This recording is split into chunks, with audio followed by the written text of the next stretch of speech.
10 thinking. My name's Sean Bradeseth, and I've been thinking about a new trend that I'm seeing amongst church leaders, which is essentially to disagree with God, but say we're going to go along with Him anyway. I'm seeing this as a big problem at the moment. I saw a preacher the other day, a very influential preacher in America, preaching about God's order, certainly to do with things like gender, to do with things like sexuality. And what he said then was, you know, if it was up to me, I would have made things a bit different. If it was up to me, I would have created more categories. I would have said this and I would have said that. But we have to submit to God. We must submit to God's ways, and He's in charge. And as he said that, everyone was applauding and cheering. And it kind of seemed like he'd really landed in a place of submission to God. It seemed like he'd landed in a place of putting God in His rightful place. The problem was he'd actually chipped away at God's authority. He just said, if it was up to me, I would do differently. I think that's a problem.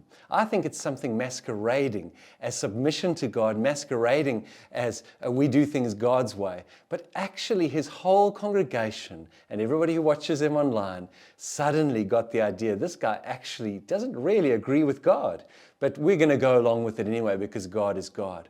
I say no. I say that is a problem. And I say we should get rid of that thinking. It's actually sinful.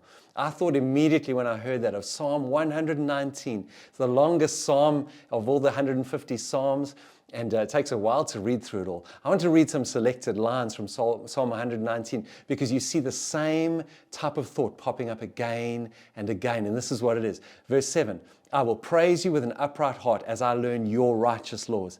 Verse 14, I rejoice in following your statutes as one rejoices in great riches. Verse 15, I meditate on your precepts and consider your ways.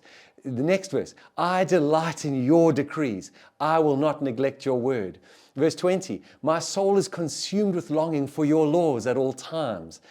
24, your statutes are my delight. They are my counselors. Verse 30, I have chosen the way of faithfulness. I have set my heart on your laws. Verse 35, direct me in the path of your commands, for there I find delight. Verse 111, your statutes are my heritage forever. They are the joy of my heart. I see a problem with children of God saying, you know, I don't really like what God's saying, but I suppose we must listen to it. I do not see that in the Word of God. I see people saying, I love this because God has said it.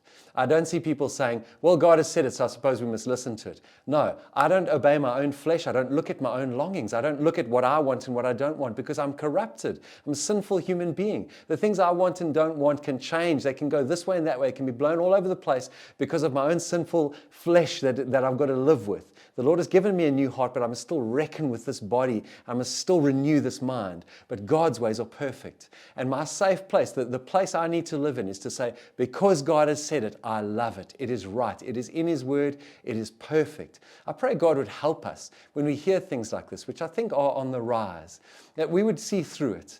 And we would say, no, I'm actually not interested in voicing my own opinion here and saying, well, this is what I think. I want to be on God's page. I want to listen to Him, and I love what He says because He is the giver of life, and everything that He does is right. And I'm on His page, not on my own.